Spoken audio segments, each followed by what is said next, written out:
ইসলাম বলছে বিয়ে করো, আবার সেই ইসলাম বলছে এদেরকে বিয়ে করা যাবে না, এদেরকে ছাড়া যারা আছে তাদেরকে বিয়ে করতে পারবে।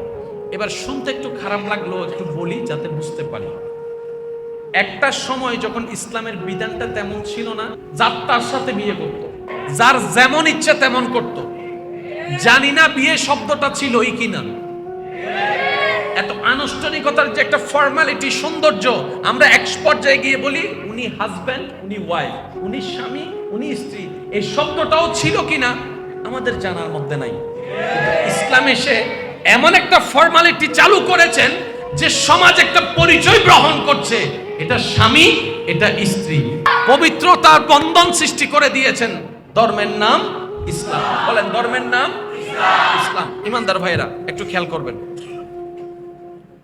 বিয়ে করার জন্য পুরুষের নারীর দরকার, নারীর পুরুষের দরকার। ওই যে বলছি শুনতে একটু খারাপ লাগলো, একটু শুনে নেন, বুঝতে যেন পারা যায়। ইসলাম বলছে তুমি তোমার বোনকে বিয়ে করতে পারবে না। এই কথাটা একদম নর্মাল কথা আপনার আমার জন্য, কিন্তু একটু যদি একটু ভেবে দেখি, কিরে বোনটা তো মেয়ে, প্রথমে বলছি মাপ চেয়ে নিচ্ছি, শুধু বোঝার জন্য বলছি, বোনটা তো মেয়ে, ভাইটা তো পুরুষ, তো বিয়ের জন্য তো পুরুষ এবং মেয়ে হলে হয়ে যায়। ইসলাম বলে যে আমি যা দেখছি তোমরা তা দেখো না, আমি যা জানি তোমরা তা জানো না, কারণ আমাকে ইসলামকে সাজিয়ে দিয়েছেন রব্বুল আলামিন, যিনি অতীত জানেন, বর্তমান জানেন, ভবিষ্যৎ জানেন। সুতরাং তোমরা তোমাদের জ্ঞান দিয়ে সবকিছু থার্মোমিটার দিয়ে মাপতে পারবা না, এই ব্রেন দিয়ে সবকিছু ক্যাপচার করা সম্ভবপর নয়। এই ব্রেন দেখে বৃষ্টি পড়ে, কিন্তু সেই বৃষ্টিটা কিভাবে পড়ে সেটা হয়তো ব্রেন দিয়ে কিছুটা গবেষণা করে বের করতে পেরেছো, কিন্তু তোমরা আজীবন চেষ্টা করলো আসমান থেকে এক বৃষ্টি ফোঁটা পানিও ফালাইতে পারবে না। সুবহানাল্লাহ। লাভটা দুই প্রকার, একটা হচ্ছে ক্ষণস্থায়ী লাভ, আরেকটা হচ্ছে চিরস্থায়ী লাভ। একটা 2 মিনিটের লাভ, আর একটা 2000 কোটি বছরের বেশি লাভ। একটা হচ্ছে অল্প সময়ের, আর একটা হচ্ছে অধিক অধিক অধিক সময়ের। একটা ক্ষণস্থায়ী, একটা চিরস্থায়ী। এবার বলেন বুদ্ধিমানরা কোনটা নিবে? আমি শুনতে পাইনি, আর একটু জোরে।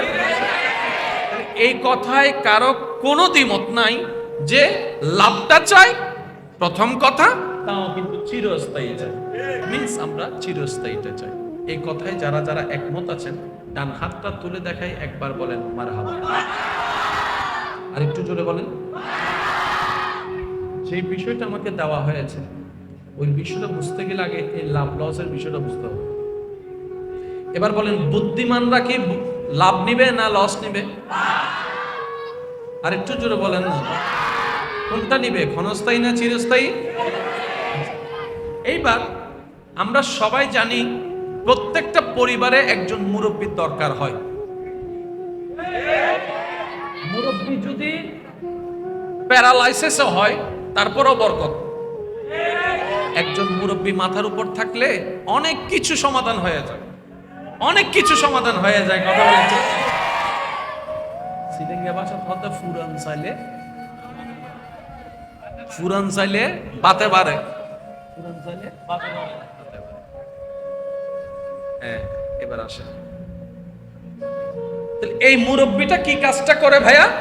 আমাদেরকে পরামর্শ দেয়, এটা করো, এটা করিও না, এটা করো, এটা করিও না, এখানে যাও, ওখানে যাইও না, এভাবে করো, এভাবে করিও না, গাইডলাইন দেয়। এই মুরব্বীর গাইডলাইন অনেক সময় রাইটও হতে পারে, অনেক সময় রংও হতে পারে, যেহেতু মানুষ, তো মানুষ মাত্রই তো ভুল হতেও পারে। এবার বলেন ইসলাম নামের ধর্মটা দিয়েছেন কে? এই ইসলাম একটা বিধান আছে না নাই? আদেশ আছে না নাই? নিষেধ আছে না নাই? দিয়েছেন কে? কোন আল্লাহ? যিনি অতীত জানেন, বর্তমান জানেন, ভবিষ্যৎ জানেন। কোন আল্লাহ? যেটা জানে, যিনি জানেন কোনটা কল্যাণ কোনটা অকল্যাণ। কোন আল্লাহ? যিনি জানেন কার জন্য কখন কিভাবে কোনটা ভালো কোনটা খারাপ। ওই আল্লাহ মানবের সুন্দর জীবনের জন্য যে আদেশখানা যেখানে দিয়েছেন, এই ধর্মের নাম ইসলাম। আদেশ আছে না? ঘুষের আল্লাহ বলছেন পরিশ্রম করে টাকা কামাও, আবার সেই আল্লাহ বলছেন সুদে টাকা কামাইও না। একটু বুঝে বুঝে বলেন না সুবহানাল্লাহ। আল্লাহ অনুমতি দিচ্ছে পরিশ্রম করে টাকা কামাও, আবার একই টাকার ব্যাপার আল্লাহ বলছেন সুদে টাকা কামাইও না, ঘুষে টাকা কামাইও না। আমি আপনি তো টাকায় না দেখছি, ডান হাতেও টাকা বাম হাতেও টাকা, ডান হাতেরটা বাম হাতে গেছে আর কি। এখানে প্রবলেমটা কি? আপনার আমার চোখে হয়তো ধরা পড়ছে না, কিন্তু রহমানের চোখে ধরা পড়েছে।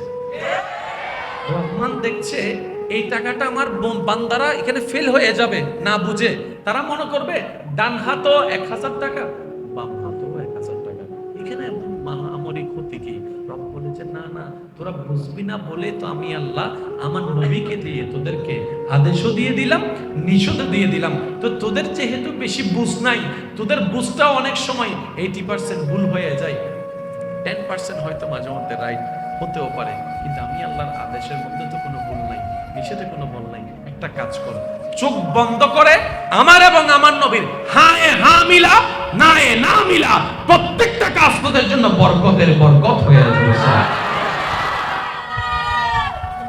আল্লাহু আকবার।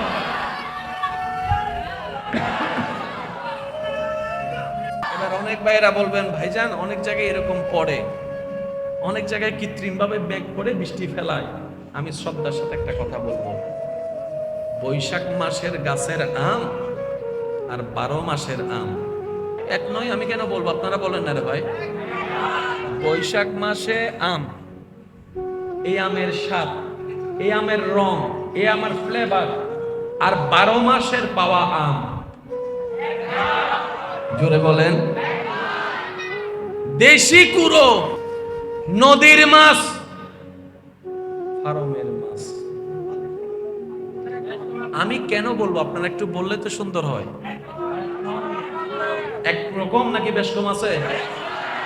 সাগরের মাছ সবাই চায়, নদীর মাছ সবাই চায়, ফার্মের মাছ হয়তো আমরা না পারতে কিনতে হয়, কিন্তু স্বাদের ভিন্নটা বারবার সবাইকে মানতে হবে। আর মানতে হবে রব যেটা কুদরতি ব্যবস্থাপনায় করা হয় এটার কল্যাণ আলাদা, বান্দার বিষয়টাই আলাদা। বলেন না সুবহানাল্লাহ। এখানে একটা কথা আমি আপনাদেরকে বলি, আশা করি এটা ভিন্নভাবে নেবেন না, মনে রাখার চেষ্টা করবেন। আল্লাহ যা হালাল করেছেন এটা কখনো বান্দার জন্য অকল্যাণ হতে পারে না।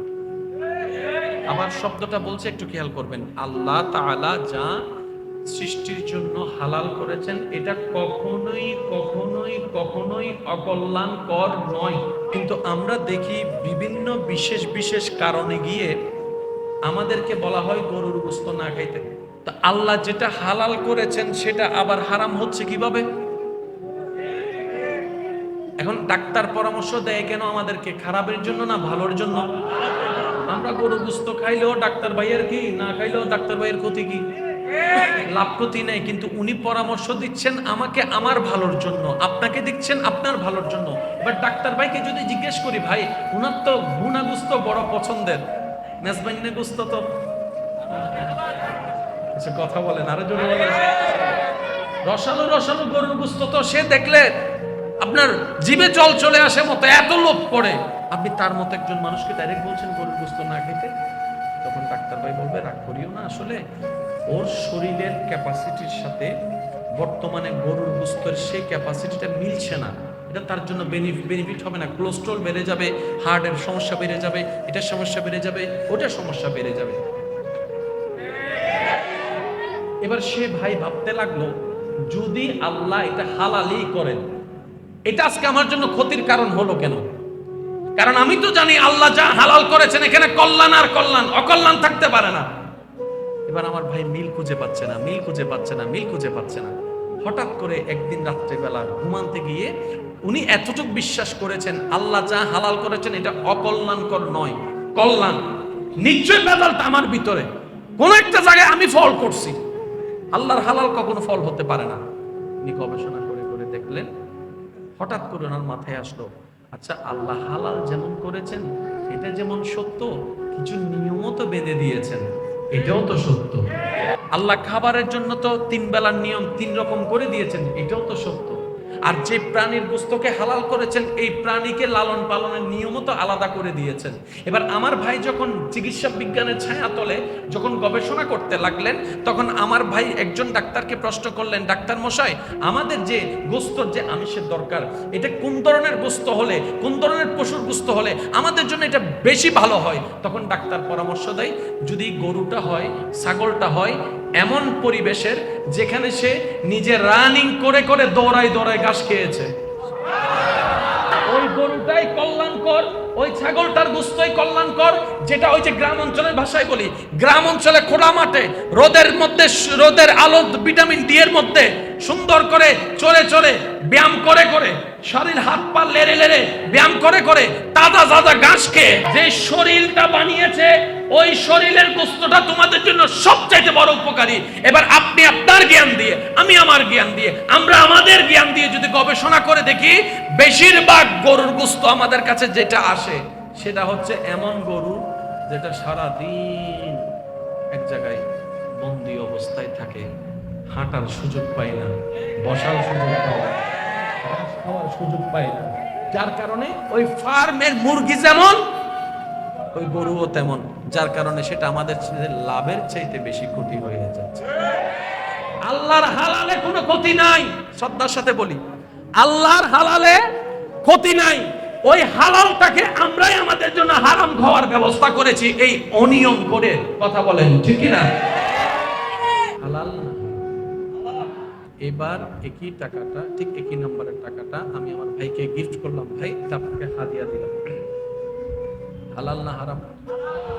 পরে যাওয়ার পরে যদি বাজার আনে, বাজারও, কারণ হাদিয়া দেওয়া নেওয়া সুন্নাত। এইবার কিছুদিন পরে আমার ভাইয়ের একটা ফাইল আমার কাছে জমা। এবার আমার কাছে উনি ফাইলটা নিতে আসলেন, যেটা ওনার প্রাপ্য, উনি পাবে, এটা লিগ্যাল। তারপর আমাকে আসার পর আমাকে বলল, আমার ফাইলটা দেওয়ার কথা। আমি বললাম, ইল্লে ফিরি ফিরি তো জানা কেন, চা পানি বিস্কুট, আপনি ফাইল পাবেন, কোনো সমস্যা নাই, কিন্তু এবার আমার ভাই বললেন, এটা তো আমি পাবো, এটা আমার হক। আরে আপনি পাবেন, এটা আপনার হক, ঠিক আছে,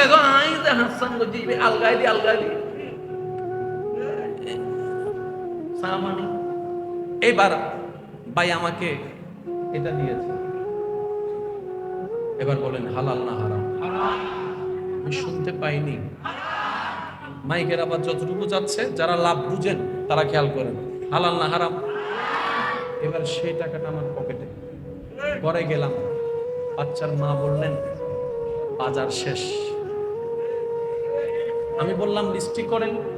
এবার লিস্টিটা করার পরে বাজারের কাগজটা যখন আমাকে দিল, আমি গেলাম বাজারে।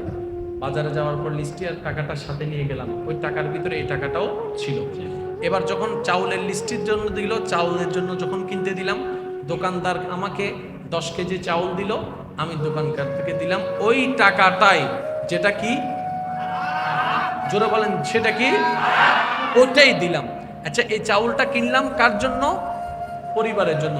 এই পরিবারের ভিতরে মা আছে না, বাবা, স্ত্রী, সন্তান, জোরে বলেন না, ছেলে মেয়ে, ভাই বোন, ওদের খাবার জন্যই তো এই কাজটা করলাম ওনার উপর।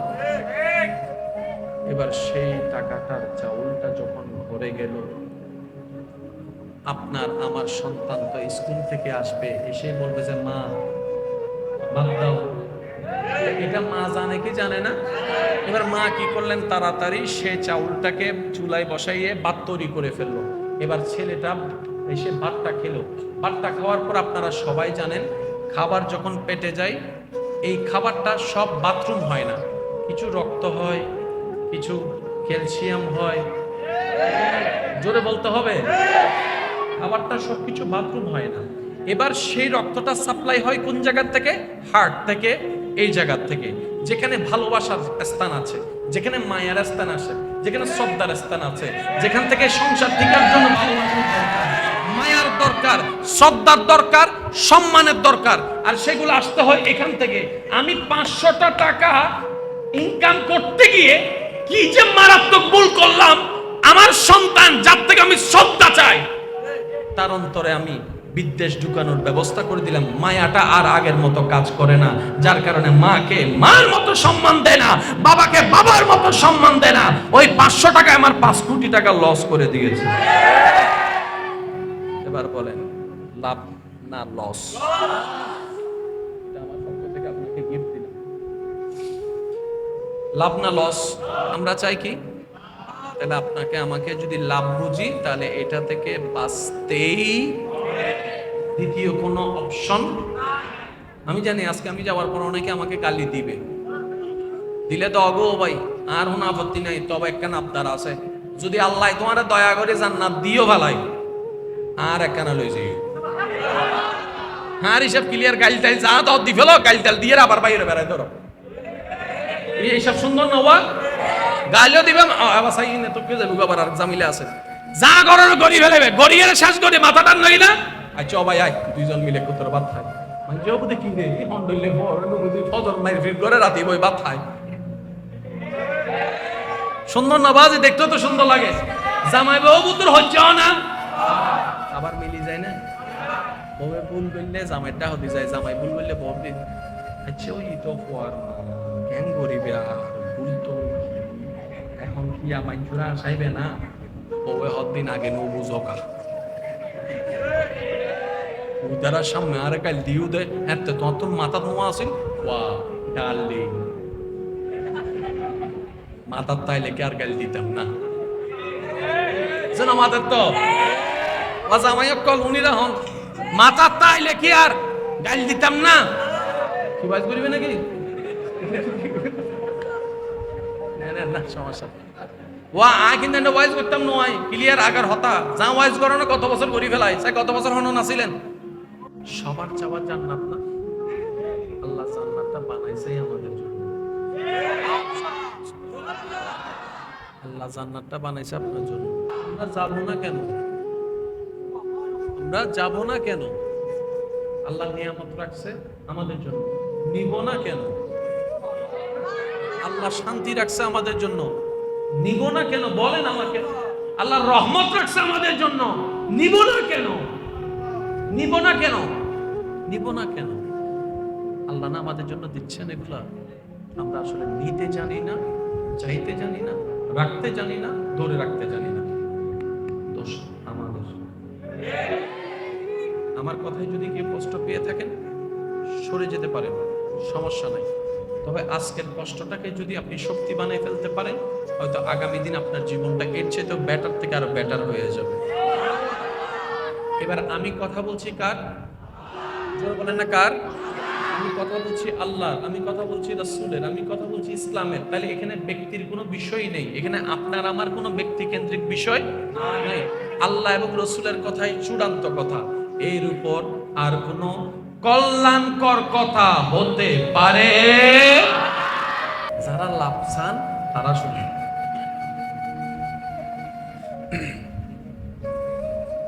হালাল না হারাম? সবাই বললে খুশি হব। এবার একই টাকাটা, ঠিক একই নম্বরের টাকাটা আমি আমার ভাইকে গিফট করলাম, ভাই তা আপনাকে হাদিয়া দিলাম। হালাল না হারাম? জোরে বলেন।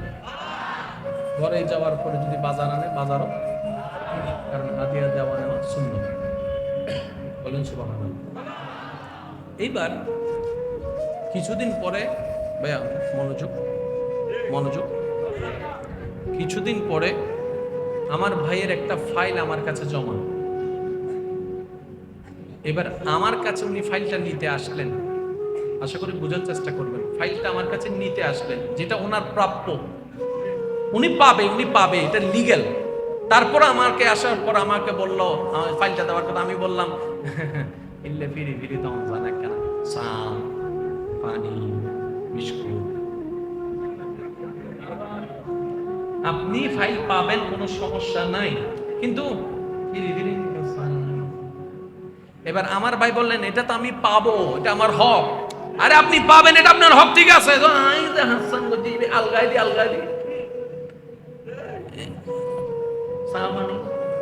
এইবার ভাই আমাকে এটা দিয়েছে। এবার বলেন হালাল না হারাম? আমি শুনতে পাইনি। মাইকের আবার যতটুকু যাচ্ছে, যারা লাভ বুঝেন তারা খেয়াল করেন, হালাল না হারাম। এবার সেই টাকাটা আমার পকেটে, পরে গেলাম, বাচ্চার মা বললেন বাজার শেষ। আমি বললাম লিস্টি করেন। এবার লিস্টিটা করার পরে বাজারের কাগজটা যখন আমাকে দিল, আমি গেলাম বাজারে। বাজারে যাওয়ার পর লিস্টি আর টাকাটার সাথে নিয়ে গেলাম, ওই টাকার ভিতরে এই টাকাটাও ছিল। এবার যখন চাউলের লিস্টির জন্য দিল, চাউলের জন্য যখন কিনতে দিলাম, দোকানদার আমাকে 10 কেজি চাউল দিল, আমি দোকানদার থেকে দিলাম ওই টাকাটাই, যেটা কি জোরে বলেন, সেটা কি, ওটাই দিলাম। আচ্ছা, এই চাউলটা কিনলাম কার জন্য? পরিবারের জন্য।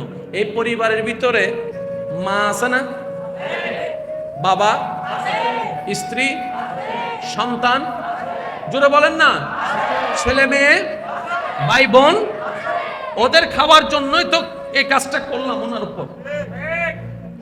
এবার সেই টাকাটার চাউলটা যখন ভরে গেল, আপনার আমার সন্তান তো স্কুল থেকে আসবে, এসে বলবে যে মা ভাত দাও। এটা মা জানে কি জানে না? এবার মা কি করলেন, তাড়াতাড়ি সে চাউলটাকে চুলায় বসাইয়ে ভাত তৈরি করে ফেললো। এবার ছেলেটা এসে ভাতটা খেলো। ভাতটা খাওয়ার পর আপনারা সবাই জানেন, খাবার যখন পেটে যায়, এই খাবারটা সব বাথরুম হয় না, কিছু রক্ত হয়, কিছু ক্যালসিয়াম হয়, জোরে বলতে হবে, খাবারটা সবকিছু বাথরুম হয় না। এবার সেই রক্তটা সাপ্লাই হয় কোন জায়গা থেকে? হার্ট থেকে, এই জায়গা থেকে, যেখানে ভালোবাসার স্থান আছে, যেখানে মায়ের স্থান আছে, যেখানে শ্রদ্ধার স্থান আছে, যেখান থেকে সংসার টিকার জন্য মায়ার দরকার, শ্রদ্ধার দরকার, সম্মানের দরকার, আর সেগুলো আসতে হয় এখান থেকে। আমি 500টা টাকা ইনকাম করতে গিয়ে কি যে মারাত্মক ভুল করলাম, আমার সন্তান যার থেকে আমি শ্রদ্ধা চাই, তার অন্তরে আমি বিদ্বেষ ঢুকানোর ব্যবস্থা করে দিলাম। মায়াটা আর আগের মতো কাজ করে না, যার কারণে মাকে মার মতো সম্মান দেয় না, বাবাকে বাবার মতো সম্মান দেয় না। ওই 500 টাকায় আমার 5 কোটি টাকা লস করে দিয়েছে। এবার বলেন লাভ না লস? এটা আমার পক্ষ থেকে আপনাকে গিফট দিন। লাভ না লস? জোরে বলেন। আমরা চাই কি? তাহলে আপনাকে আমাকে যদি লাভ বুঝি, তাহলে এটা থেকে বাঁচতেই দ্বিতীয় কোনো অপশন। আমি জানি আজকে আমি যাওয়ার পর অনেকে আমাকে গালি দিবে, দিলে দগো ভাই, আর কোনো আপত্তি নাই, তবে একখান আবদার আছে, যদি আল্লাহ তোমার দয়া করে জান্নাত দিও ভালাই, আর একখানা লই যাইও। আর হিসাব ক্লিয়ার, গাইল টাইল যা দাও দি ফেলো, গাইল টাইল দিয়ে আবার বাইরে বেড়াই ধরো, এইসব সুন্দর না ওয়া গাইলেও দিবে আবার সাই না, তো কে যাবে আবার আর জামিলে আছে, যা করার গড়ি ফেলেবে, গড়িয়ে শেষ করে মাথাটা নই না। আচ্ছা ভাই আয়, দুইজন মিলে কত ভাত খাই, কেউ দেখি রে হন্ডলে ফজর মাইর ফির করে রাতে বই ভাত খায়। সুন্দর না বাজি, দেখতেও তো সুন্দর লাগে, জামাই বউ পুত্র হচ্ছেও না, আবার মিলি যায় না। বউয়ে ভুল বললে জামাইটা হতে যায়, জামাই ভুল বললে বউ দিন। আচ্ছা ওই তো ফোয়ার হ্যাং গরিবে আর ভুল তো এখন কি আমায় জোড়া চাইবে না, বউয়ে হদিন আগে নো বুঝকা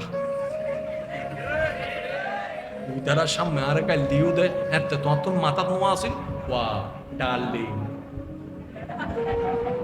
মাথার তাইলে কি আর গাল দিতাম না, শোনো মাথার তো ওয়া জামাই কল উনিরা হন, মাথার তাইলে কি আর গাল দিতাম না, কি বাজ করিবে নাকি না সমস্যা। ওয়া আই কিন্তু ওয়াইজ করতাম নয় ক্লিয়ার আগার হতা, যা ওয়াইজ করো না গত বছর করি ফেলাই, সে গত বছর হন নাছিলেন।